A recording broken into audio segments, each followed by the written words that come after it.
ሃሌሉያ የጌታ የኢየሱስ ክርስቶስ ጸጋና ሰላም ይብዛላችሁ ቅዱሳን። ሻሎም ሁላችሁም በያላችሁበት እንዴት ከረማችሁ? ሁሉ መልካም። ክብር ለጌታ ኢየሱስ ይሁን። እኔ ጋር ሁሉ መልካም ነው፣ እግዚአብሔር ይመስገን። በተከታታይ እንግዲህ እያየን እንደመጣ ነው በእምነት መረዳት 12ኛ ክፍል ዛሬ አብረን እንመለከታለን ማለት ነው። ሁላችሁንም ያላችሁበት የእግዚአብሔር ሰላም ጸጋ ይብዛላችሁ ብያለሁ። እግዚአብሔር መልካም ጊዜን እየሰጠን ይገኛል። በጸሎትና በጾም ጊዜ ላይ አብረን ያለነው። ክብር ለጌታ ኢየሱስ ይሁን።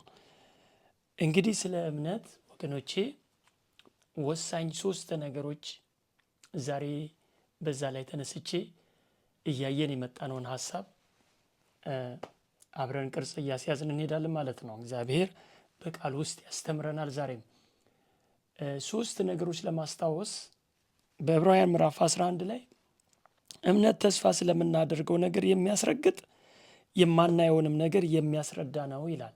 እንግዲህ ተስፋ የምናደርገውን ነጋችንን ነገ በእግዚአብሔር እጅ ያለውን ተስፋ የምንረዳበትና የሚያስረግጥልን እርግጠኝነትን የሚያሰማን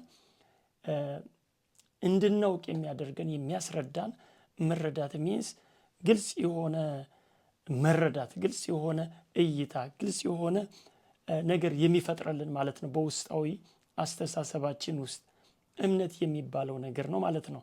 ስለዚህ እምነት በተለይ በአዲስ ኪዳን ውስጥ በክርስቶስ ኢየሱስ በሆነው ስራ ላይ ስለሆነ እምነታችን እኔና እናንተ ይህ እምነት የተረጋገጠና የተመሰከረ ነገ ላለውም ተስፋ የሚያስረዳን ነው። አንደኛው ሐሳብ እዚህ ላይ ነው ያተኮር ነው። ሁለተኛው ወገኖቼ ለሽማግሌዎች የሚለው አባቶች አብርሃም፣ ይስሐቅ፣ ያዕቆብ በብሉይ ኪዳን እግዚአብሔርን አምላክ አድርገው የታዘዙ አባቶች ይሏቸዋል። ለአባቶች የተመሰከረላቸው በዚህ ነውና እንግዲህ የመጽሐፍ ቅዱስ ዋና ዓላማ እግዚአብሔርን አምኖ ከእግዚአብሔር ጋር አብረው የተከተሉት ስለነሱ እምነት እግዚአብሔር ደግሞ እንዴት በእነሱ ላይ በማመናቸው የሰራውን ስራ ለእኔና ለእናንተ ትምህርት ሆኖ ተጽፎልናል። ስለዚህ ለአባቶች የተመሰከረላቸው በዚህ ነውና ይለናል። በሶስተኛ ሐሳብ ዓለማቶች ብለናል። ዓለሞች በእግዚአብሔር ቃል እንደተዘጋጁ፣ ስለዚህም የሚታየው ነገር ከሚታየው እንዳልሆነ በእምነት እናስተውላለን ይለናል።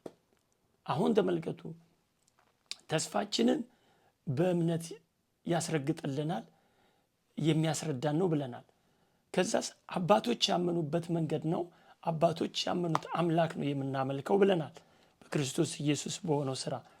ሶስተኛ ዓለማቶች ሁሉ፣ ይሄ የሚታዩ ዓለማቶች ሁሉ ወገኖቼ በእግዚአብሔር ቃል እንደተዘጋጁ፣ ስለዚህ ይሄ የሚታዩት ነገሮች ሁሉ ተመልከቱ፣ የሚታየው ነገር ከሚታየው እንዳልሆነ በእምነት እናስተውላለን። በማመናችን ውስጥ ነው ይህ ዓለማት፣ ይህ የተፈጠረው ዓለማቶች ሁሉ ነገሮች ከማይታየው እንደሆነ እናስተውላለን ይላል።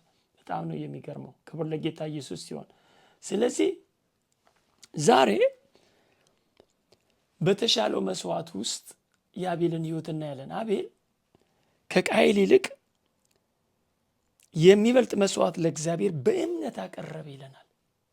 ተመልከቱ፣ ዛሬ የምንረዳቸው በእምነት እግዚአብሔር ፊት ክርስቶስ ኢየሱስ ስለኔና ስለ እናንተ ሕያው መስዋዕት ሆኖ አድኖናል። ስለዚህ በእግዚአብሔር ፊት ወገኖቼ የምንቀርብበት የእኔና የእናንተ ጽድቅ አይደለም ብለናል። ያለፈው ጊዜ ስንመለከት ክርስቶስ በሰራው ስራ ነው ብለናል። እኔና እናንተ ግን እምነት የሚባለውን ነገር እምነታችንን፣ መታመናችንን መያዝ አለብን። ምን ይለናል በሁለተኛ ቆሮንቶስ ምዕራፍ 5:6-7 እንግዲህ ሁል ጊዜ ታምነን ይሏል በእምነት እንጂ በማየት አንመላለስ ይላል። ይህን ሐሳብ እስከ መጨረሻው ይዘዋለሁ። እንግዲህ ሁል ጊዜ ታምነን በእምነት እንጂ በማየት አንመላለስ። ክብር ለጌታ ኢየሱስ ሲሆን፣ ስለዚህ አቤል ከቃየል ይልቅ የሚበልጥ መስዋዕት ለእግዚአብሔር በእምነት አቀረበ ካለን በኋላ ምን ይላል? በዚህም እግዚአብሔር ስለ ስጦታው ሲመሰክር እርሱ ጻድቅ እንደሆነ ተመሰከረለት። ማ? አቤል። በብሉይ ኪዳን ሄዳችሁ ተመልከቱ ምዕራፍ 4 ላይ። ከዛስ እንዲህ ይላል እንደሆነ ተመሰከረለት፣ ሞቶም ሳለ በመስዋዕቱ እስካሁን ይናገራል ይለናል።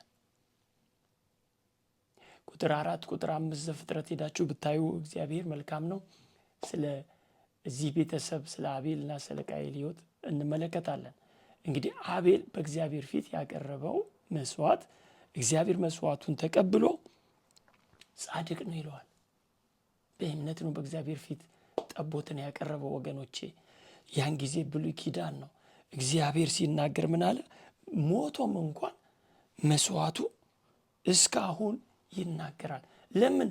ሕያው እግዚአብሔር ፊት የምትመላለሰው መመላለስ ሕያው እግዚአብሔርን የምታመልክበት ሕሊና ወገኖቼ ነገም ከዚህ ከስጋና ከደም ውጭ በሆነ ዓለም ውስጥ ነገ በትንሣኤ ሕይወት ውስጥ ሕያውነት አለ። ይህ ቃል የሚያስተምረን ይሄ ነው። ምክንያቱም 6000 ዓመት ወደ ኋላ ተመልሶንም ያስተምራል። ስለዚህ ወገኖቼ አልፎ የሚሰራው ሕያው አምላክ ፊት የምታቀርበው መስዋዕት፣ የምታቀርበው አምልኮ፣ የምታቀርበው ጸሎት፣ የምታቀርበው ሁሉ ነገር እግዚአብሔርን የሚያስደስቱ ነገሮች ነገ ብድራት አለ። በዚህ ቃል የሚያስተምረን ይሄን ነው። ሄኖክ ይላል ተመልከቱ። አሁን ስለ መስዋዕት ካወራ በኋላ ሞትን እንዳያይ በእምነት ተወሰደ። ሞትን እንዳያይ በእምነት ተወሰደ። ከዛስ እግዚአብሔርም ስለወሰደው አልተገኘም። ሳይወሰድ እግዚአብሔርን ደስ እንዳሰኘ ተመስክሮለታልና ይላል። አሁን ሄኖክ ተመልከቱ። ምንድነው የእምነት ሕይወት በጣም ደስ የሚለውም የሚያሳርፈው ምን እንደሆነ ታውቃላችሁ? እግዚአብሔር እንደሚሰራ ማመን እኮ ነው። የዚህን ጊዜ እናርፋለን፣ ልባችን ያርፋል። ተመልከቱ። እረፉ እኔም አምላክ እንደሆንኩኝ እወቁ ይላል መዝሙር 46:10 ላይ። አሁን ሄኖክ እግዚአብሔርን ደስ ያሰኘበትን መንገድ ምንድን ነው ብለን ብንፈትሽ እዚሁ ቁጥር 6 ላይ እንዲህ ይለናል፣ ያለ እምነትም ደስ ማሰኘት አይቻልም። ይህ በአዲስ ኪዳን የተጻፈ ቃል ነው። እግዚአብሔር በእምነት የሚደሰተውን ያክል በሌላ ነገር አይደሰትም እያለን ነው ቃሉ። ያለ እምነት ተመልከት ደስ ማሰኘት አይቻልም። ወደ እግዚአብሔር የሚደርስ እግዚአብሔር እንዳለ ለሚፈልጉትም ዋጋ እንዲሰጥ ያምን ዘንድ ያስፈልገዋልና። እምነት መቀበያ ነገራችን ነው። በእምነት ውስጥ ስንመላለስ ወገኖቼ እጅግ እኔና እናንተ በአእምሮ የማናውቃቸው ነገሮች በሕይወታችን ላይ መሆን ይጀምራሉ። ለምን? ሕያው እግዚአብሔር እሱ ትክክለኛ ስለሆነ የሚታመን አምላክ ስለሆነ ከሱ የተነሳ ነው የሚሆነው። በሚያምንና በማያምን ክርስቲያን መሃል ሰማይ ከምድር እንደሚለያይ እንዲህ ይላል በትንቢተ ኢሳይያስ ላይ እነሆ 55 ላይ ዝናብ ዘንቦ ለምድር ምድርን አረስርሶ ፍሬ ሳይሰጥ እንደማይመለስ ሁሉ ከአፌ የወጣው ቃል እንዲሁ ይላል። እግዚአብሔር እኮ ነው የሚናገረው። መንገዴ ከመንገዳቸው ሐሳቤ ከሐሳባቸው ምድር ከሰማይ ከምድር እንደሚለቅ ሁሉ እንዲሁ ነው ይላል። በሰው ሐሳብ ውስጥ እግዚአብሔርን ማስደሰት አይቻልም። እግዚአብሔርን በማመን ውስጥ ነው። ወደ እግዚአብሔር የምንቀርበው በማመን ውስጥ ነው። እግዚአብሔር የሚሰራው በእምነት ውስጥ ነው። ስለዚህ እግዚአብሔር ያለ እምነት ደስ አይሰኝም። ደስ አይሰኝም ያለ እምነት። ከዛስ ያለ እምነትም ደስ ማሰኘት አይቻልም። ወደ እግዚአብሔር የሚደርስ እግዚአብሔር እንዳለ ለሚፈልጉትም ዋጋ እንዲሰጥ ያምን ዘንድ ያስፈልገዋልና።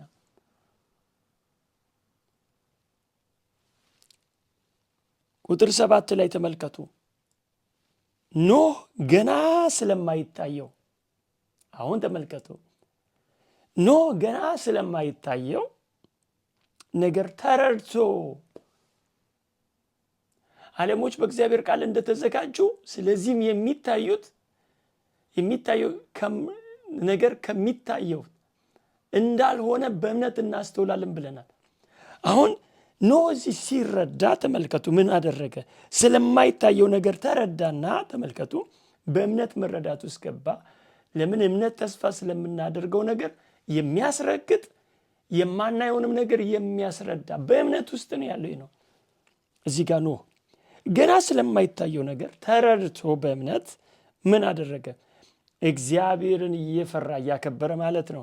እየፈራ የሚለው አማርኛ ወርድ ወገኖቼ ሪስፔክትፉል ነው። በዕብራዊ በዕብራይስጥ ለእግዚአብሔር መገዛትንም ጭምር የሚያሳይ ነው፣ መሰጠትንም የሚያሳይ ነው።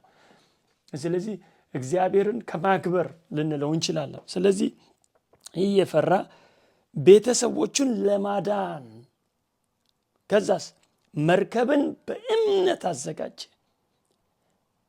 በዚህም ዓለምን ኮነነ፣ በእምነትም የሚገኘውን ጽድቅ ወራሽ ሆነ። በጣም ነው ደስ የሚልህ ቃል ወገኖች። በደንብ ጊዜ ሰጣችሁ ምን ማለት ነው፣ እንዴት ነው እንዲህ ሆነው የሚለውን ነገሮች በደንብ ዲቴል ብታዩ በልባችሁ ውስጥ ላይት ይሰጣችኋል፣ ብርሃን ይሰጣል።